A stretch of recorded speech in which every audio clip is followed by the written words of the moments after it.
안녕하세요. 이시우TV의 이시우입니다. 해당 분석은 초안 분석이며 최종 분석과 픽은 하단 댓글에 있는 링크로 문의 주시면 방입장 도와드리도록 하겠습니다. 방입장은 무료로 진행되며 절대 금전적인 요구를 일체하지 않습니다. 이번 분석은 승부식 152회차 해외 축구 4경기 분석 진행해 보겠습니다. 첼시는 3-2-4-1 포메이션을 바탕으로 공격과 수비의 균형을 유지하며 전방 압박과 빠른 패스 전개로 경기를 주도하는 팀입니다. 최근 브렌트포드와의 경기에서 강력한 경기력을 선보이며 압도적인 승리를 거뒀고 이번 경기에서도 비슷한 경기 운영을 펼칠 것으로 예상됩니다. 조지, 구이우, 안파로 구성된 젊고 활력 넘치는 공격진이 선발 출격할 가능성이 크며 이들의 빠른 침투와 유기적인 움직임은 상대 수비를 무너뜨리는 핵심 요소가 될 것입니다. 특히 구이우의 날카로운 움직임과 조지의 골 결정력은 상대에게 끊임없는 위협이 될 수 있습니다. 중원에서는 추쿠의 메카와 듀스버리 홀이 중심이 되어 경기를 풀어갈 전망입니다. 이들은 전진 패스와 창의적인 플레이 메이킹 능력으로 공격에 물꼬를 트며 락사키의 드리블 돌파는 수비를 압박하며 상대 진영을 흔들 수 있는 주요 무기입니다. 만약 은쿤쿠가 교체로 투입된다면 경기의 흐름이 급격히 변할 수 있으며 그의 뛰어난 골 결정력과 찬스 메이킹 능력은 팀 공격의 다변화를 가져올 것입니다. 수비에서는 아다라비오, 디사시, 베이가 백스리를 구성하며 수비 라인의 안정성을 보장합니다. 이들은 강력한 대인 마크 능력과 공중볼 처리 능력에서 탁월한 모습을 보여주며 측면에서는 아첸퐁이 수비 지원에 가담해 상대의 역습을 차단할 것입니다. 수비진의 유기적인 움직임과 높은 위치에서의 전방 압박은 상대가 공격을 전개하기 어렵게 만들 것으로 예상됩니다. 샴록 로버스는 3-5-2 포메이션을 기반으로 역습 전술을 선호하는 팀입니다. 와츠를 중심으로 빠른 공격 전환을 시도하며 측면에서는 뻔스가 날카로운 크로스를 올려 득점 기회를 창출할 것입니다. 직전 반자루카와의 경기에서는 이 같은 전술이 적중하며 다득점 승리를 거두었습니다. 그러나 이번 경기에서는 첼시의 강력한 압박과 수비 조직력을 고려할 때 케니와 파루지아의 침투가 쉽지 않을 것입니다. 수비에서는 그레이스, 로페즈, 클리어리가 중심을 잡으며 견고한 수비 라인을 구축하지만 피지컬적인 약점으로 공중볼 경합에서 밀릴 가능성이 큽니다. 이는 첼시가 제공권을 공략할 수 있는 유리한 지점이 될 수 있으며 세트피스 상황에서도 첼시의 우위를 점칠 수 있습니다. 종합적으로 볼 때 첼시는 압도적인 전력과 체급 차이를 바탕으로 경기 주도권을 장악할 가능성이 매우 큽니다. 샴록 로버스는 역습을 통해 기회를 엿보겠지만 첼시 수비의 견고함과 제공권 장악력을 넘어서기는 어려울 것입니다. 첼시는 점유율을 지배하며 다득점을 노릴 수 있으며 경기가 일방적으로 흘러갈 가능성도 배제할 수 없습니다. 결과적으로 첼시의 다득점 승리가 예상되며 점수차가 큰 승리가 될 수 있습니다. 베티스는 4-2-3-1 포메이션을 기반으로 점유율을 중시하며 공격과 수비 양면에서 조직적인 움직임을 선호하는 팀입니다. 공격에서는 압데와 디아오가 측면을 넓게 활용하며 이스코가 중앙에서 창의적인 패스를 통해 기회를 창출합니다. 직전 비아레알과의 경기에서는 이른 퇴장이라는 악조건 속에서도 한 골차 승리를 지켜내며 팀 전체의 수비 집중력을 확인할 수 있었습니다. 이스코는 부상 복귀 이후 경기 감각이 완벽하지 않지만 여전히 창의적인 전진 패스와 공격 조율 능력에서 팀의 중심 역할을 수행하고 있습니다. 최전방에서는 박한부가 결정력 있는 플레이로 수비진을 흔들 수 있으나 상대의 강한 압박이 예상될 경우 고립될 위험이 상존합니다. 수비에서는 요렌테와 나탕이 중앙 수비 라인을 구성하며 공중볼 경합과 1대1 수비에서 강점을 보입니다. 이들의 제공권과 빠른 커버 플레이는 상대의 롱볼 공략을 효과적으로 차단할 수 있는 요소입니다. 측면 수비에서는 카르도소와 플로레스가 왕성한 활동량을 바탕으로 상대의 측면 돌파를 저지하며 수비 밸런스를 유지합니다. 이들은 수비 시에는 백라인을 강화하고 공격 전개 시에는 중원 압박을 통해 상대의 전진을 저지합니다. 헬싱키는 4-1-4-1 포메이션을 바탕으로 수비적인 운영과 빠른 역습을 추구하는 팀입니다. 호스티카와 멜러가 측면에서 속도를 활용해 상대 수비 라인을 돌파하고 최전방의 어윈이 제공권을 이용해 득점을 노리는 단순한 공격 전개를 주로 구사합니다. 직전 몰데와의 경기에서는 경기 막판 동점골을 만들어내며 극적으로 승점을 챙겼지만 전반적인 경기력에서는 수비 불안과 공격 조합의 제한적인 모습을 노출했습니다. 헬싱키의 중원에서는 콕추가 중심이 되어 공수 조율을 시도하지만 그 외 전진 패스 옵션이 제한적이어서 상대 수비를 뚫어내는데 어려움을 겪는 경우가 많습니다.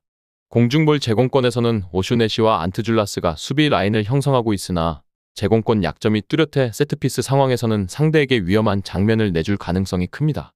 경기 전망을 고려할 때 베티스는 조직적인 압박과 점유율 축구를 통해 헬싱키의 단조로운 역습 패턴을 효과적으로 차단할 수 있을 것입니다. 베티스의 수비는 헬싱키의 단순한 롱볼과 측면 돌파 시도를 막아낼 충분한 능력을 갖추고 있으며 경기 주도권을 쥔 채 차분한 공격 전개를 통해 득점을 노릴 수 있습니다. 반면 헬싱키는 수비적인 운영을 바탕으로 역습을 노리겠지만 제공권 약점과 제한적인 공격 전개로 인해 득점 기회를 만들기 어려울 가능성이 큽니다. 결론적으로 베티스는 경기를 안정적으로 운영하며 주도권을 유지할 것으로 보입니다. 헬싱키가 강력한 압박을 견디기 어려운 만큼 베티스의 승리가 유력하며 헬싱키의 득점 가능성이 낮아 언더 옵션도 충분히 고려할 만합니다. 이 외에도 다른 축구 분석과 야구 분석 및 종합픽이 궁금하시다면 하단 고정 댓글 링크로 문의주세요. 라피드 B는 사이이 포메이션을 기반으로 공격과 수비 전환을 유연하게 가져가려 하지만 최근 경기에서는 효율적인 운영이 부족했습니다.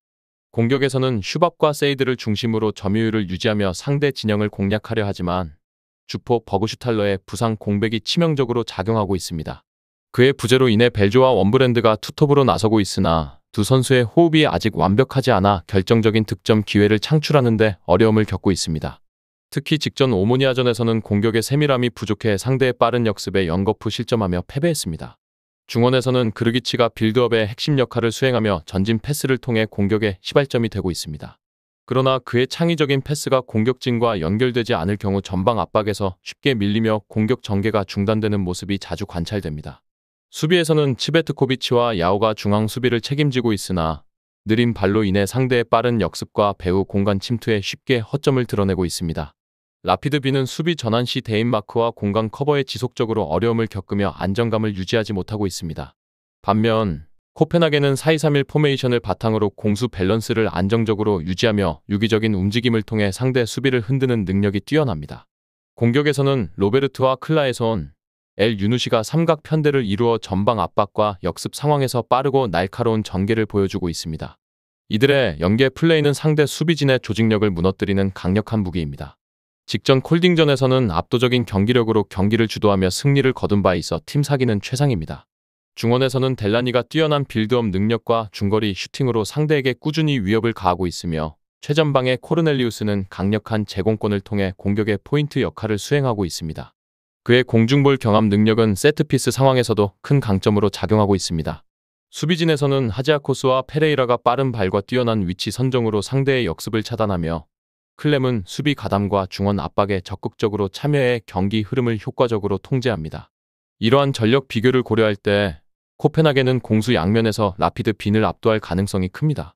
라피드 B는 주포 부재와 수비 불안이 겹쳐 전반적인 경기 운영에서 고전을 면치 못할 전망이며 코펜하겐은 공격적인 운영으로 경기를 지배하며 득점 찬스를 지속적으로 만들어낼 것입니다. 라피드 B는 점유율 확보를 시도하겠지만 코펜하겐의 견고한 수비와 조직적인 압박을 뚫기는 어려워 보입니다. 결론적으로 코펜하겐이 전반적인 경기력에서 우위를 점하며 접전 끝에 한 골 차 승리를 가져갈 가능성이 큽니다. 두 팀 모두 공격을 시도하겠으나 코펜하겐이 화력 대결에서 앞설 것으로 예상되며 득점이 다소 다채롭게 나올 수 있어 오버도 충분히 고려할 만합니다. 루가노는 4-2-3-1 포메이션을 기반으로 점유율을 확보하며 상대 진영에서 경기를 풀어나가는 전략을 주로 사용합니다. 공수 전환 시에 안정적인 빌드업을 추구하지만 최근 경기에서는 공격과 수비 모두에서 조직력이 부족한 모습을 드러냈습니다. 직전 로잔전에서는 상대의 빠른 역습을 전혀 제어하지 못하고 대량 실점을 허용하며 수비 불안이 재차 노출되었습니다.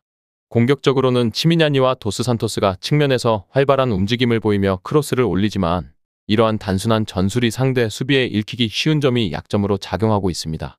중앙에서는 스테파니 전진 패스를 시도하며 공격의 시발점 역할을 수행하지만 상대 압박이 강할 경우 패스 선택지가 제한되어 공격이 지체되곤 합니다. 최전방에서는 프리즈벨코가 제공권을 활용한 포스트 플레이로 기회를 만들려 하지만 상대 수비가 밀집했을 때는 효과가 미미합니다. 수비적으로는 하이다리와 파파도플로스가 중앙 수비 라인을 구축하고 있으나 두 선수 모두 발이 느려 상대의 빠른 역습에 취약한 모습을 자주 보입니다. 특히 측면 수비 시 빈 공간을 노출하는 경향이 강하며 수비형 미드필더 둠비아가 수비 가담에 적극적으로 참여하며 실점을 줄이기 위해 고군분투하고 있습니다. 그러나 그의 활동 반경이 넓어질수록 중앙이 비게 되는 문제도 발생하고 있습니다. 반면 파포스는 3-4-3 포메이션을 바탕으로 빠른 역습과 측면 돌파를 주로 활용합니다. 공격진에서는 탄코비치와 코레이아가 측면에서 개인 돌파와 크로스로 위협적인 장면을 자주 연출하지만 공격 전개가 지나치게 페페의 전진 패스에 의존하고 있어 상대에게 읽히는 경우가 많습니다. 최전방의 자이로는 제공권과 연계 플레이에서 강점을 보이지만 지나치게 고립될 경우 득점 기회를 만드는데 어려움을 겪습니다. 수비에서는 필레아스, 루카센, 골다르가 3백을 형성하며 견고한 수비 라인을 유지합니다. 이들은 빠른 발과 강력한 제공권을 바탕으로 공중볼 경합에서 우위를 점하며 세트피스 수비에서도 안정적인 모습을 보이고 있습니다. 수니치의 중원 가담과 수비 지원 역시 파포스의 수비적인 안정감을 더해줍니다. 그러나 빌드업 과정에서 실수가 잦아 상대에게 역습 기회를 허용할 위험이 상존합니다. 종합적으로 볼 때 루가노는 지공을 통해 점유율을 확보하려 하겠지만 파포스의 견고한 수비 라인에 가로막힐 가능성이 큽니다. 파포스는 역습을 통해 빠른 공격을 시도하겠지만 공격 패턴이 단조로워 루가노 수비진을 뚫는데 어려움을 겪을 수 있습니다. 두 팀 모두 득점력이 제한적일 것으로 보이며 중원 싸움이 치열하게 전개될 가능성이 큽니다. 결국 팽팽한 흐름 속의 무승부와 저득점 경기가 예상되며 답답한 경기 양상이 지속될 전망입니다. 끝으로 정확한 배당 변동에 따른 실시간 추적과 최종 예측은 배팅 마감 직전까지 이루어져야 합니다. 위 부분을 참고하는 배팅이 아닌 더 근시적인 결과는 배당률 흐름의 변화 및 경기 시작 전 결장자 정보에 따라 변동될 수 있습니다. 함께 배팅으로 더 효율적인 승률을 만들고자 만들어낸 채널입니다. 모든 경기를 영상에 담아내기엔 한계가 있습니다. 이외 다른 경기들의 정보와 결과 예측 및 더 많은 도움이 필요하시다면 분석방으로 언제든지 연락주세요. 최선을 다해 보이겠습니다.